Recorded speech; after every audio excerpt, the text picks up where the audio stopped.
ये कहानी शुरू होती है 1940 के दौर से। उस वक्त पाकिस्तान अभी बना नहीं था, ब्रिटिश इंडिया का जमाना था। इस दौर में एक शख्स उभर कर सामने आता है, हाजी मोहम्मद दीन। वो एक ऐसी फैमिली से ताल्लुक रखते थे जो मेहनत और तिजारत को इज्जत समझती थी। उनकी फैमिली का ताल्लुक असल में छोटी स्केल की ट्रेडिंग और सप्लाई काम से था, मतलब कि उनको माल खरीदना, सप्लाई करना और लोकल बाजारों तक पहुंचाना, ये सब काफी समझ आता था। इसी बैकग्राउंड की वजह से हाजी मोहम्मद दीन को छोटी उम्र से ही एहसास हो गया था कि अगर किसी नए कारोबार में स्टेप रखा जाए तो फैमिली उसे आगे बढ़ा सकती है। 1940 के आसपास हाजी मोहम्मद दीन ने अपना फोकस एक नए सेक्टर की तरफ डाला, लेदर ट्रेडिंग। उन्होंने रॉ लेदर खरीदना शुरू किया, लेदर को तैयार करवाना और फिर शहरों में बेचा करना। उस वक्त उनका कारोबार इंडिया के शहरों में होता था, जैसे लखनऊ, दिल्ली और ढाका। ये काम छोटा था लेकिन इसने फैमिली को एक बेस दिया। इस बेस से उनके पास दो चीजें आई, ट्रेड का एक्सपीरियंस, सप्लाई चेन समझने का स्किल। यही दोनों चीजें बाद में सफायर के सफर की बुनियाद बन गई।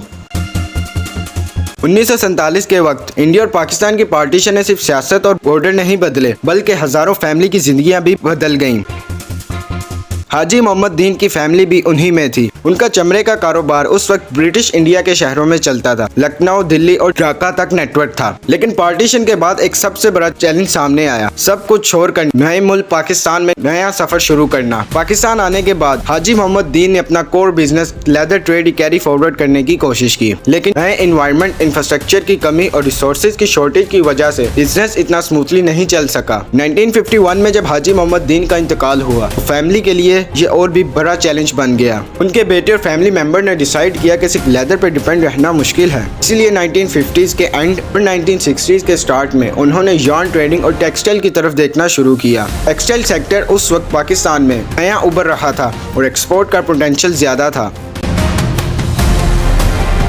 आखिरकार 11 मार्च 1969 को उनके बेटे मियां मोहम्मद अब्दुल्ला और उनके भाइयों ने सफायर टेक्सटाइल मिल्स लिमिटेड का आगाज किया। ये एक छोटी फैमिली ट्रेडिंग कंपनी से निकलकर एक स्ट्रक्चर कॉर्पोरेट आइडेंटिटी थी। यही वो स्टेप था जिसने सफायर को पाकिस्तान का एक बड़ा बिजनेस हाउस बनने की तरफ ले गया। 1969 में सफायर टेक्सटाइल मिल्स लिमिटेड का आगाज हुआ और इस वक्त से कंपनी ने अपना फोकस टेक्सटाइल प्रोडक्शन पर रखा। 1970 और 1980s में सफायर ने स्पिनिंग और वेविंग यूनिट बढ़ाए, जिसकी वजह से यार्न और फैब्रिक का प्रोडक्शन तेजी से बढ़ गया और एक्सपोर्ट भी स्टार्ट हो गए। ये दौर सफायर के लिए कपड़ा बनाना और इंटरनेशनल मार्केट तक पहुँचने का था। 90s में सफायर ने अपने ऑपरेशन को एक्सपेंड करना शुरू किया। टेक्सटाइल के साथ साथ पावर जनरेशन, डेयरी, सीमेंट और बैंकिंग जैसे सेक्टर में कदम रखा। टेक्सटाइल उनका बेस बना रहा, लेकिन ग्रुप धीरे धीरे एक मल्टी इंडस्ट्री बिजनेस हाउस बन गया। 2000 के दौर में सफायर पाकिस्तान के सबसे बड़े टेक्सटाइल एक्सपोर्टर में शामिल हो गया। इनका फैब्रिक और यार्न यूरोप और अमेरिका तक सप्लाई होने लगा। 2014 में सफायर की फैमिली की अगली जनरेशन ने खास तौर पर नबील अब्दुल्ला, जो मियां मोहम्मद अब्दुल्ला के पोते थे, उन्होंने एक नया बोल्ड स्टेप उठाया। नबील अब्दुल्ला ने ग्रुप को एक नए दौर में एंटर करवाया जब सफायर रिटेल लॉन्च हुआ।